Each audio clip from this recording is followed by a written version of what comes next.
వర్గంలో కూటమి ఎమ్మెల్యే అభ్యర్థి రఘురామకృష్ణంరాజు పెద్ద ఎత్తున ఎన్నికల ప్రచారం నిర్వహించారు.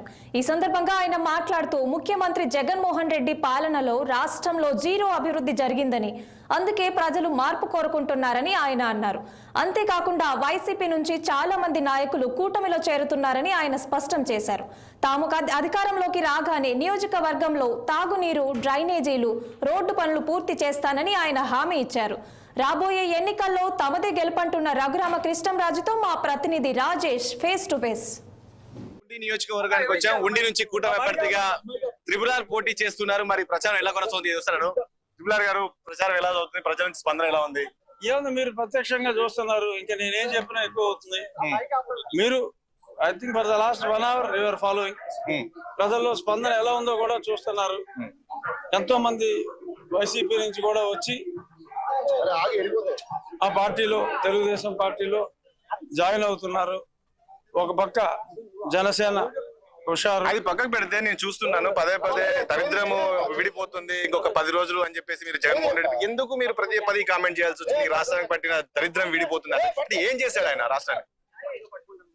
అదే, రాష్ట్రానికి దరిద్రం పట్టించాడన్న ఉద్దేశంతోనే ఈ దరిద్రం వదలాలి అన్న. రాష్ట్రాన్ని జీరో అభివృద్ధి, అప్పులు 13 లక్షల కోట్లకు చేరినాయి. అభివృద్ధి శూన్యం, అప్పులు ఘనం. ఎవరికి కూడా ఒక్క చిన్న ఇండస్ట్రీ కూడా రాలా. ఉన్న ఆక్వా ఇండస్ట్రీని కూడా ఇక్కడ సర్వనాశనం చేయడం జరిగింది. వాళ్ళకి కరెంటు బిల్స్ విపరీతంగా పెంచారు. సబ్సిడీలు ఉన్నవి కూడా పేరుకే నామమాత్రం సబ్సిడీలు ఆక్వా ఇండస్ట్రీకి. ఆ సబ్సిడీలన్నీ ఎవరికి కూడా అందుబాటులో లేవు.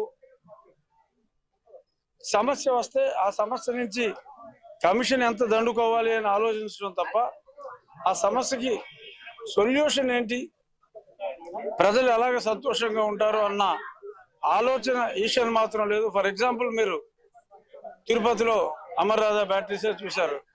ఉంటే పోతే పోవాయి అని చెప్పి ఈ ముఖ్యమంత్రికి సలహాలు ఇచ్చేవాడు చెప్పాడు.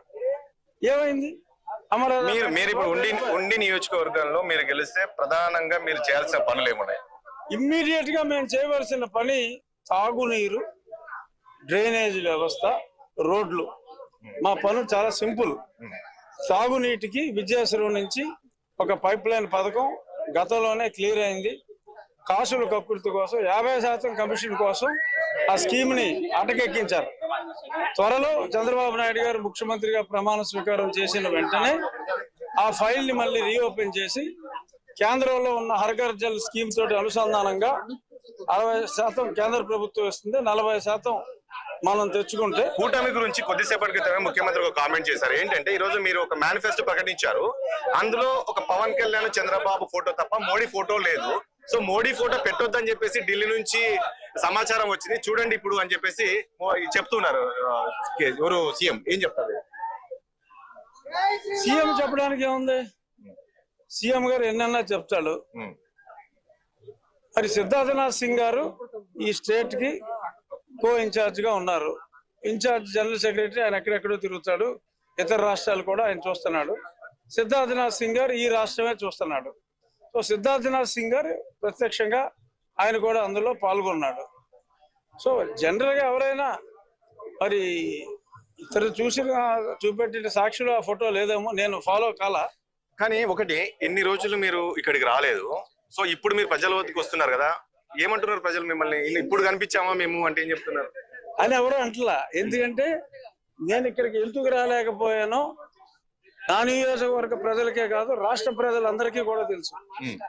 నన్ను ఎన్నో కేసులు పెట్టి ఇక్కడికి రానివ్వకుండా చేసి రాక నేను హైదరాబాద్ వస్తే అక్కడ ముఖ్యమంత్రి కొడుకు సహకారంతో, అక్కడ లోకల్ పోలీసుల సహకారంతో నన్ను నా పుట్టినరోజు నాడు లిఫ్ట్ చేసి నన్ను చావచేత కొట్టి కస్టడీలో, ఆ తర్వాత జైల్లో చంపే ప్రయత్నం కూడా చేశాడు.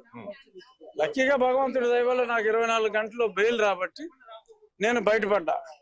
ఆ తర్వాత కూడా నన్ను హైదరాబాద్ వచ్చినప్పుడు కిడ్నాప్ చేసే ప్రయత్నం కూడా చేశారు నకిలీ పోలీసు. ఇప్పుడు కూడా ఏమన్నా అలాంటి ప్రయత్నం జరుగుతుందా? మిమ్మల్ని బెదిరించే ప్రయత్నం లేదు, మళ్ళీ చంపే కుట్రాలని ప్రయత్నం ఈ సమయంలో జరుగుతుంది ఏమన్నా? ఇప్పుడు అలాంటి కుట్రలు చేస్తే వచ్చి 40 సీట్లు కూడా రావు, 4 సీట్లు వస్తాయి.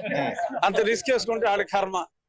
No problem. చివరి మూమెంట్ లో టికెట్ వచ్చింది కదా, మీకు సమయం సరిపోతుందా నియోజకవర్గం తిరగడానికి? నాకు సమయం ప్రాబ్లం లేదు, ఎందుకంటే మా సోదరులు రామరాజు గారు ఊరూరు కూడా తిరిగారు. గత 4 నెలలుగా ఆయన శ్రీమతి గారు కూడా గడప గడపకి తిరగడం జరిగింది. సో కాబట్టి ఆయన సైకిల్కే ఓటేయమన్నారు. నేను కూడా మేమందరం ఇప్పుడు ఇద్దరు కూడా కలిసే తిరుగుతున్నాం. అంతేకాక సమయభావం కూడా మీరు అన్నట్టు కాస్త కోస్త ఉంది కాబట్టి 4 మండలాలు మాకు, ఒక మండలం నా భార్య, ఇంకో మండలం నా కుమారుడు, ఇంకో మండలం నా కుమార్తె, ఒక మండలంలో నేను సుడిగాలి పర్యటన చేస్తున్నాం. చివరిగా చెప్పండి ఎంత ముఖ్యంగా ఈయన నా పక్కనే ఉంటాం, కొండంత అండ కాబట్టి సమయాభావం వలన. చివరిగా చెప్పండి ఎంత మెజారిటీతో గెలుస్తారు? ఒకవేళ ఎంత మెజారిటీ అనేది మనం చెప్పుకుంటే కొంచెం అరగెంట్ గా అనిపిస్తుంది.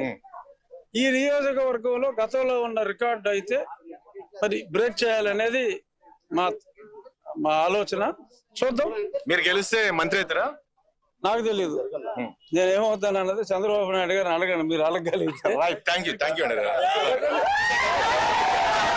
ఖచ్చితంగా గెలుస్తానని చెప్పేసి కూడా చెప్తున్నారు. మొత్తానికి జగన్ పాలన ఏ రకంగా, రాష్ట్రం ఏ రకంగా మొత్తం అభివృద్ధి చెందలేదు, ఏ రకంగా వల్లకాటైందో అనే విధంగా చెప్తున్నారు. చూద్దాం మరి రఘురామరాజు అయితే మరి ప్రచారం అయితే చేస్తున్నారు.